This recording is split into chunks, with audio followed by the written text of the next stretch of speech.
Hello everyone, welcome to PRK voice. നമസ്കാരം, ഞാൻ പ്രദീപ് രാമകൃഷ്ണൻ. കഴിഞ്ഞ ന്യൂ ഇയർ ദിനത്തിൽ ലോകമെമ്പാടുമുള്ള ഇന്ത്യൻസിനെ ഞെട്ടിച്ച സംഭവം എന്ത്? ജർമ്മനിയിലെ ഒരു തീപിടുത്തം. ആ തീപിടുത്തത്തിൽ ഒരു ഇന്ത്യൻ യുവാവ് ദാരുണമായി മരണപ്പെട്ടിരിക്കുന്നു. വളരെ വേദനാജനകമായൊരു വാർത്ത. ആരാണ് ആ യുവാവ്? മരണശേഷം ആ യുവാവിൻ്റെ മൃതശരീരം നാട്ടിലെത്തിക്കാൻ കഴിഞ്ഞോ? എങ്ങനെയാണ് തീ പിടിച്ചത്? കൂടുതൽ ഡീറ്റെയിൽസായി കാണാം PRK വോയിസിലൂടെ. തെലുങ്കാന ജാൻഗോൺ ഡിസ്ട്രിക്റ്റിലെ മലക്കപ്പൂർ വില്ലേജിൽ നിന്നും ഒരു ചെറുപ്പക്കാരൻ ഹൃതിക് റെഡ്ഡി തൻ്റെ സ്വപ്നങ്ങളുടെ ചിറകിൽ പറന്നിറങ്ങിയത് ജർമ്മനിയിലേക്കാണ്. ആ ചെറുപ്പക്കാരൻ കണ്ട സ്വപ്നങ്ങളുടെ പടവുകൾ കെട്ടിപ്പടുക്കും മുമ്പ് തന്നെ ജർമ്മനിയിൽ ദാരുണാന്ത്യം സംഭവിച്ചിരിക്കുന്നു. വളരെ വേദനാജനകവും ആശങ്ക ഉണർത്തുന്നതുമായ ഈ വാർത്തയെക്കുറിച്ചാണ് ഞാൻ നിങ്ങളുടെ മുമ്പിൽ വന്നിരിക്കുന്നത്. കാണുക ഡീറ്റെയിൽസിനായി PRK വോയിസ്. ലോകമെമ്പാടുമുള്ള പ്രധാന വാർത്തകളിൽ ഇതുപോലുള്ള ഇമ്പോർട്ടൻ്റ് ന്യൂസുകൾ ചുരുങ്ങിയ സമയം 10 മിനിറ്റിനുള്ളിൽ സത്യം അറിയുവാൻ PRK വോയിസ് കാണുക, സബ്സ്ക്രൈബ് ചെയ്യുക. അടുത്ത വീഡിയോ സ്കിപ്പ് ആവാതിരിക്കാൻ ബെൽ ബട്ടൺ എനേബിൾ ചെയ്യുക. കാണുക PRK വോയിസ്. 2023 ഹൃതിക് എന്ന ആ 22-കാരൻ ജർമ്മനിയിലെത്തുന്നത്. പോസ്റ്റ്ഡാം നഗരത്തിലുള്ള University of Europe for Applied സയൻസിൽ മാസ്റ്റേഴ്സ് ബിരുദം പഠിക്കുകയായിരുന്നു. പഠിത്തം പൂർത്തിയാക്കി 6 മാസം മുമ്പാണ് ജോലിയിൽ പ്രവേശിച്ചത്.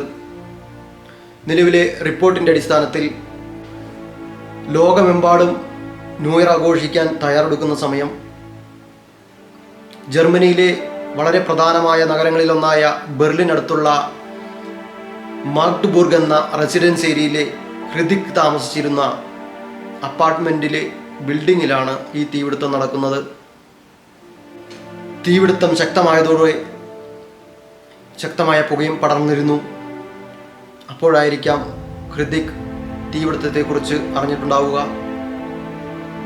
പടികൾ വഴിയോ ലിഫ്റ്റ് വഴിയോ രക്ഷപ്പെടാൻ പറ്റാത്തതുകൊണ്ടാവാം ആ ചെറുപ്പക്കാരൻ അവസാനത്തെ ശ്രമം തൻ്റെ ജീവൻ രക്ഷിക്കുവാൻ വേണ്ടി ബിൽഡിങ്ങിൽ നിന്നും എടുത്തു ചാടിയത്.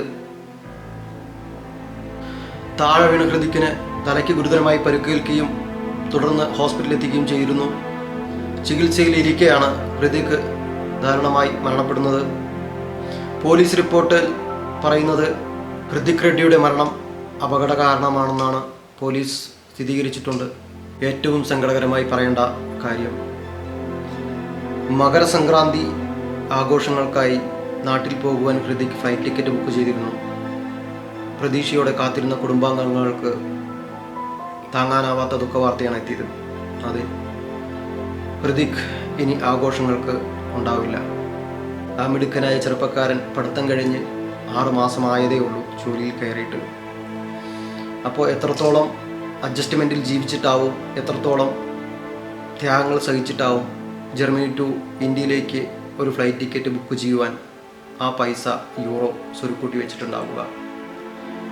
എനിക്ക് മനസ്സിലാവും, കാരണം ഞാനും ജർമ്മനിയിലാണുള്ളത്. കുടുംബാംഗങ്ങളെ കാണാൻ വളരെ പ്രതീക്ഷയോടെ എടുത്ത ആ ടിക്കറ്റ് ഇനി ഒരിക്കലും ഉപയോഗിക്കപ്പെടില്ല, ഉപകാരപ്പെടില്ല. ജർമ്മനിയിലെ ഇന്ത്യൻ സുഹൃത്തുക്കളും തെലുങ്ക് അസോസിയേഷനുകളും ഹൃതിക്കിൻ്റെ കുടുംബത്തെ സമാധാനിപ്പിക്കുന്നുണ്ടെങ്കിലും നഷ്ടമായത് ഒരു കുടുംബത്തിന് മാത്രമല്ല, ഒരു തലമുറയുടെ സ്വപ്നങ്ങൾ കൂടിയാണ്. ഹൃതിക്കിൻ്റെ മൃതശരീരം നാട്ടിലെത്തിക്കാൻ വേണ്ടിയുള്ള നടപടിക്രമങ്ങൾ ജർമ്മനിയിലെ ഇന്ത്യൻ എംബസിയും കേന്ദ്ര വിദേശകാര്യ മന്ത്രാലയവും തുടരുന്നു. തെലുങ്കാന കേന്ദ്രമന്ത്രി ജി കിഷൻ റെഡ്ഡി കുടുംബത്തിന് വേണ്ടി കേന്ദ്ര വിദേശകാര്യ മന്ത്രാലയവുമായി ബന്ധപ്പെട്ടിട്ടുണ്ട്. ഹൃതിക്കിൻ്റെ മൃതദേഹം നെക്സ്റ്റ് വീക്കിൽ എത്തുമെന്ന് നമുക്ക് പ്രതീക്ഷിക്കാം.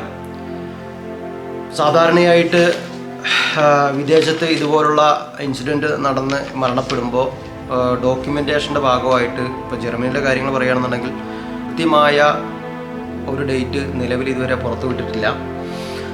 ഇങ്ങനെയുള്ള സംഭവങ്ങൾ നടക്കുമ്പോൾ ജർമ്മനിയിൽ ഡോക്യുമെൻറ്റേഷൻ ക്ലിയറൻസ് പോസ്റ്റ്മോർട്ടത്തിന് ശേഷം എംബസിക്ക് വിട്ടു നൽകുന്നതാണ്. അതിന് 7 to 10 days എടുക്കുമെന്നാണ് നമുക്കറിയാൻ കഴിഞ്ഞത്.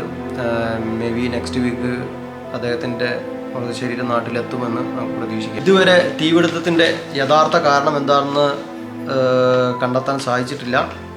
ജർമ്മൻ ഗവൺമെൻറ് ആയാലും പോലീസായാലും വിശദമായിട്ട് അതിനെക്കുറിച്ച് അന്വേഷിക്കുന്നുണ്ട്. ഫൈനൽ റിപ്പോർട്ട്സ് വരട്ടെ. ഇപ്പോൾ ഓരോ സോഷ്യൽ മീഡിയയിലായാലും ശരി, അല്ലാതെ ഈ ലോക്കൽ ന്യൂസിലായാലും ശരി, നമ്മൾ അറിയപ്പെടുന്നത് ഒരു പക്ഷേ ന്യൂ ഇയർ സംബന്ധിച്ച് നേരത്തെയൊക്കെ പടക്കം പൊട്ടിത്തുടങ്ങി, 10 മണിക്കൊക്കെ ഇവിടെ പൊട്ടിത്തുടങ്ങി. അപ്പം അങ്ങനെ ആയിരിക്കാം എന്നൊക്കെ പറയുന്നു. സത്യം എന്താണെന്ന് ഫൈനൽ റിപ്പോർട്ട് വന്നാലേ നമുക്ക് അറിയാൻ പറ്റുള്ളൂ. അതുവരെ കാത്തിരിക്കാം.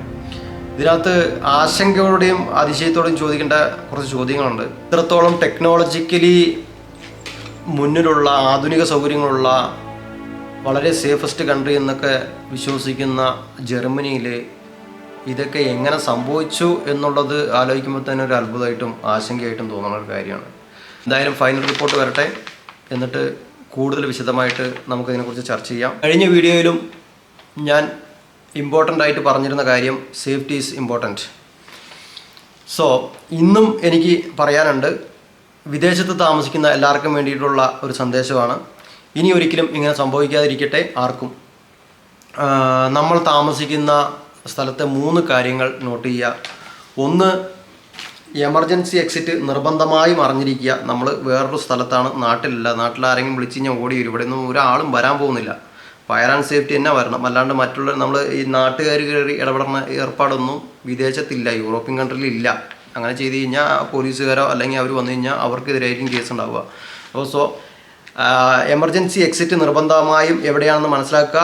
ലോക്കൽ എമർജൻസി നമ്പർ സേവ് ചെയ്ത് വയ്ക്കുക. 3, ഫയർ ആൻഡ് സേഫ്റ്റി റൂള് പാലിക്കുക, അത് മനസ്സിലാക്കി വയ്ക്കുക.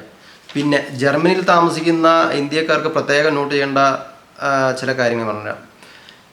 നമ്മുടെ വീടുകളിലൊക്കെ കാണും ഫയർ ആൻഡ് സേഫ്റ്റി അല്ല. അത് മിക്കതും ഞാൻ കണ്ടിട്ടുള്ളത്, ഞാൻ 2-3 സ്ഥലം അക്കോമഡേഷൻ മാറി അവിടെയൊക്കെ കണ്ടിട്ടുള്ളത്, ഇതെല്ലാം ഫിക്സ്ഡ് ആയിട്ടല്ല, ടെമ്പററി ആണ്. അത് ഊരിക്കഴിഞ്ഞാൽ അതിനകത്ത് ബാറ്ററി ഉണ്ട്. അതിൻ്റെ ചാർജ് തീർന്നു കഴിഞ്ഞാൽ നമ്മൾ എന്ത് പുക വന്നു കഴിഞ്ഞാൽ ഇത് അലാം അടിക്കില്ല, നമ്മളറിയില്ല. അപ്പോൾ അത് വർക്ക് ചെയ്യുന്നുണ്ടോ എന്ന് അറിയാൻ വേണ്ടിയിട്ട് ചിലത് മാഗ്നറ്റിക്കാണ്. ഇപ്പം ഞാൻ താമസിക്കുന്ന സ്ഥലത്തുള്ളത് മാഗ്നറ്റിക്കാണ്. അത് ഊരിക്കഴിഞ്ഞാൽ അതിനകത്ത് പിടിച്ച് പറിച്ച് കഴിഞ്ഞാൽ പോരും. വന്നതിന് ശേഷം നമുക്ക് അതിനകത്ത് ബാറ്ററി മാറ്റാവുന്ന കാര്യമുള്ളൂ. അപ്പോൾ ഞാനൊക്കെ എല്ലാം മാറ്റിയിട്ടിട്ടുണ്ട്.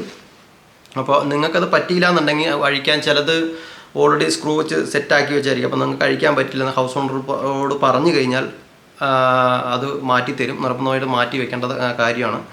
Safety is important. Stay safe. പിന്നെ പ്രത്യേകം പറയാനുള്ളൊരു കാര്യം, ഈ വീഡിയോ കണ്ട് ഇഷ്ടമായാൽ നിങ്ങൾ സേഫായിരിക്കണം എന്ന് ആഗ്രഹിക്കുന്ന ആ വ്യക്തിക്ക് തീർച്ചയായും ഷെയർ ചെയ്ത് കൊടുക്കുക. ഈ വീഡിയോയെക്കുറിച്ചുള്ള നിങ്ങളുടെ വിലയേറിയ അഭിപ്രായങ്ങളും ആശയങ്ങളും അറിവുകളും തീർച്ചയായിട്ടും കമൻറ്റ് ബോക്സിൽ അറിയിക്കുക. ഈ ചാനൽ ആദ്യമായിട്ട് കാണുന്നതെങ്കിൽ നിങ്ങൾ സബ്സ്ക്രൈബ് ചെയ്യുക. ഇതുപോലുള്ള ഇമ്പോർട്ടൻ്റ് ആയിട്ടുള്ള വീഡിയോകൾ സ്കിപ്പാവാതിരിക്കാൻ ബെൽ ബട്ടൺ എനേബിൾ ചെയ്യുക.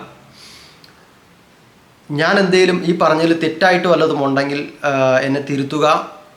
The power is right knowledge. കാണുക PRK വോയിസ്. Stay safe. ലോകാ സമസ്ത സുഖിനോ ഭവന്തു.